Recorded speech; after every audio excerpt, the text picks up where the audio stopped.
اس امت پر بے یقینی کی کیفیت کو مسلط کیا گیا، اور ہمارے نفسیات کے ماہرین کہتے ہیں کہ یہ بچوں کے ساتھ بھی نہ کریں، کہ بچوں کو کہیں تم کچھ نہیں کر سکتے۔ جب آپ بچوں کو تانا دیتے ہیں تو وہ واقعی کچھ نہیں کر پاتے۔ تو اس لیے امت کو بے یقینی میں مبتلا کرنے کے لیے مغرب کی برتری کو ثابت کیا گیا، جگہ جگہ 2 نمبر دانشور بٹھا دیے، حتیٰ کہ ہماری عصری دانشگاہوں کے اندر فرنگی روحوں کے بے حس ڈھانچے مشرقیت کو گالی دینے لگے اور مغربیت کے قصیدے پڑھنے لگے، ان کی تہذیب اور تمدن کے گن گانے لگے اور اپنی تہذیب کو ڈی گریڈ کرنے لگے، اور دنیا کے سامنے یہ بات باور کی کہ یہ ناقابل تسخیر ہیں، ان کا مقابلہ نہیں ہو سکتا۔ یہ بے یقینی اس امت کو توڑ کے رکھ دیا۔ اقبال نے آج سے 100 سال قبل کہا تھا، سنے تہذیب حاضر کے گرفتار، غلامی سے بدتر ہے بے یقینی۔ اور اس امت کی نشأت کو، اس امت کی نہضت کو روکا گیا کہ نہیں تم مقابلہ نہیں کر پاؤ گے، اور یہ ماضی کے اندر بھی ہوتا رہا۔ قوم موسیٰ نے کہا تھا ہم تو مقابلہ کر نہیں سکتے، موت سے بدتر زندگی تھی، اور یہ بالکل ہتھیار پھینک چکے تھے۔ پھر حضرت موسیٰ آئے اور ان کو کھڑا کیا، ہمت دلائی، دریائے نیل کے کنارے آئے تو پھر اڑ کے کھڑے ہو گئے۔ چونکہ 12 قبیلے تھے تو کہنے لگے کہ ہم ایک ہی راستے سے نہیں گزریں گے، دشمن پیچھے چڑھا ہوا ہے اور یہ قوم اڑ کے کھڑی ہو گئی ہے دریائے نیل کے کنارے کہ نہیں ہم ایک سوراخ سے نہیں گزریں گے، ہمارے قبیلے الگ الگ ہیں، لہٰذا ہمارے لیے الگ الگ راستے بناؤ۔ قومیں جب نکبت میں رسوائی میں چلی جاتی ہیں تو یہی حال ہوتا ہے۔ وہ کسی نے کہا کہ ہم ایران کا ساتھ نہیں دے سکتے، وہ تو شیعہ ہیں، تو میں نے کہا کہ چلو آپ نیتن یاہو کا دے دو، وہ تو سنی ہے۔ اس حالت کے اندر نیل کے کنارے کھڑے ہیں اور اب بھی کہہ رہے ہیں کہ نہیں ہم ایک گلی سے نہیں گزر سکتے۔ 12 رستے بن گئے، 12 رستوں سے 12 قبیلے گزرے، ادھر وہ بالکل دوسرے کنارے کے قریب پہنچ گئے، ادھر ان کا آخری آدمی دریا میں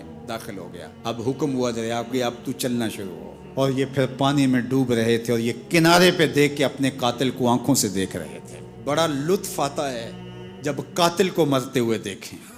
آج کل بڑا مزہ آ رہا ہے، آج کل بہت خوشی ہو رہی ہے۔ یہ آج ہی مجھے کسی نے بھیجا کہ اسرائیل کے وزیر ثقافت نے ایک ہاسپٹل پہ کوئی میزائل لگا ہے اور اس کی کوئی دیوار گر گئی ہے، تو اس نے کہا کہ یہ انسانیت تو نہیں ہے۔ میں نے کہا جب تم نے بچوں کو بھی کھینچ کے نکالا تھا اور آکسیجن کی نالیاں بھی توڑی تھی اور بم برسائے تھے، ان کی رگوں کے اندر بھی سرخ خون دوڑتا تھا، وہ بھی انسان تھے، تم اتنی جلدی بھول گئے؟ تم نے 80,000 لوگوں کو پیس کے رکھ دیا اور آج تمہیں مزہ آیا؟ میاں ابتدائے عشق ہے، روتا ہے کیا؟ آگے آگے دیکھیے ہوتا ہے کیا؟ ابھی تو لطف آئے گا، ابھی تو تمہیں پتہ چلے گا کہ درد کیا ہوتا ہے۔ ابھی 1-2 ماہ قبل آئرن ڈوم کی کہانیاں یہ دانشور ہمیں سنا رہے تھے، وہ کہتے تھے وہاں چڑیا بھی اندر نہیں جا سکتی، لیکن پھر دنیا نے میزائل جاتے دیکھے، کیسا خوف زدہ کیا ہوا تھا۔ نہیں ناقابل تسخیر ہے، اس کا مقابلہ نہیں ہو سکتا۔ وہ آسمان سے اترے ہیں، کیوں ان کا مقابلہ نہیں ہو سکتا؟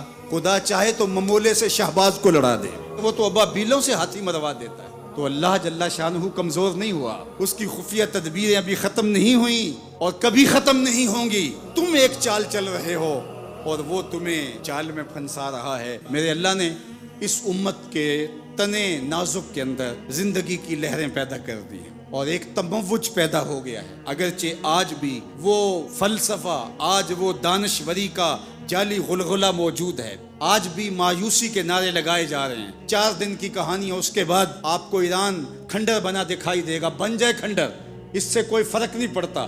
جو پیغمبروں نے جنگیں لڑی ہیں اس کے نقصان پیغمبروں نے اٹھائے، اس سے کیا ہوتا ہے؟ تم کھنڈر کی بات کرتے تھو، کربلا کھنڈر نہیں بنا تھا، لیکن آج جھنڈے حسین کے جھول رہے ہیں، یزید کے تو نہیں جھول رہے۔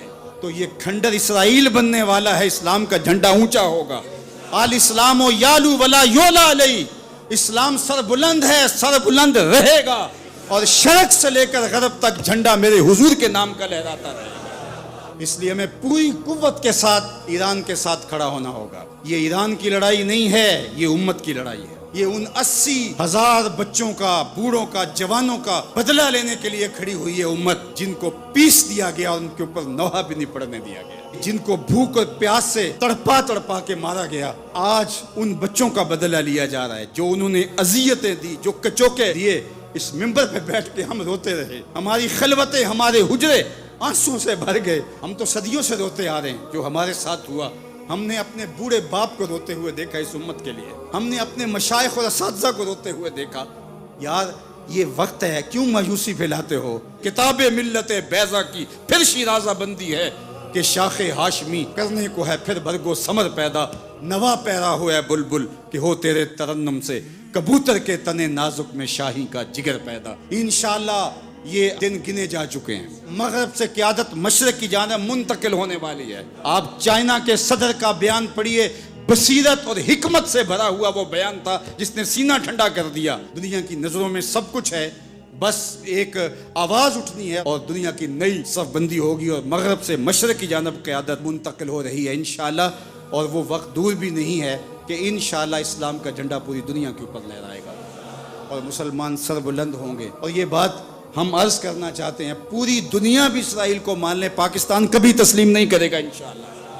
ہمارے بانی قائد اعظم محمد علی جناح نے کہا تھا کہ یہ امہ کے قلب میں گھسایا گیا خنجر ہے اور یہ مغرب کی ناجائز اولاد ہے، ناجائز ریاست ہے، کسی صورت کے اندر بھی ہم اس کو قبول نہیں کریں گے۔ آج یہ بات بھی سننے کو مل رہی ہے کہ شاید پاکستان ایران کے خلاف اپنے اڈے فراہم کر رہا ہے، ایسا کبھی نہیں ہوگا، یہ سوائے افواہ کی اور کچھ نہیں ہے۔ اللہ نے ہمیں یہ پچھلے دن جو عزت دی، جو وقار دیا انڈیا کے خلاف، ہم نے ناکوں چنے چبوائے ہوئے، تو کیا ہم اس عزت کو خاک میں اپنے ہاتھوں سے ملا دیں گے؟ ہم اتنے گرے ہوئے ہیں کہ اپنے ہمسائے ملک کے مقابلے کے اندر ہم اڈے فراہم کر دیں گے؟ کیا ہماری غیرت اتنی بھی نہیں ہے؟ کبھی نہیں ہوگا انشاءاللہ۔ ہم ایران کے ساتھ کھڑے ہوں گے، کیسے کھڑے ہوں گے یہ ہمارے عسکری ماہرین کا تجربہ ہے کہ انہوں نے کیسے کھڑے ہونا ہے اور کس طرح ساتھ دینا ہے۔ ہم وہاں سے زخم لگائیں گے، تمہیں پتہ بھی نہیں چلے گا یہ تیر آیا کدھر سے ہے انشاءاللہ۔ تم چیخو گے لیکن تمہیں پتہ نہیں چل سکے گا کہ یہ پہنچا کیسے ہے، کس راستے آیا ہے۔ انشاءاللہ اب تمہارے رونے چیخنے کا دور شروع ہوا اور انشاءاللہ بیت المقدس ان قریب ایسے مرحلے میں پہنچے گا کہ ہم یہاں کہہ رہے ہوں گے کہ ہم بیت المقدس کے راستے مدینے جا رہے ہیں۔ انشاءاللہ بیت المقدس آزاد ہوگا اور ہم ایسے حج عمرے کریں گے کہ اللہ کے ایک گھر سے احرام باندھیں گے اور دوسرے گھر میں جا کے عمرہ کر کے اور حج کر کے کھولیں گے انشاءاللہ العزیز۔ وہ وقت جلد یا بدیر آنے والا ہے جو کہ الحق کو یالو ولا یولا الیہ، حق ہی سر بلند ہوگا، جلد یا بدیر اسلام نہیں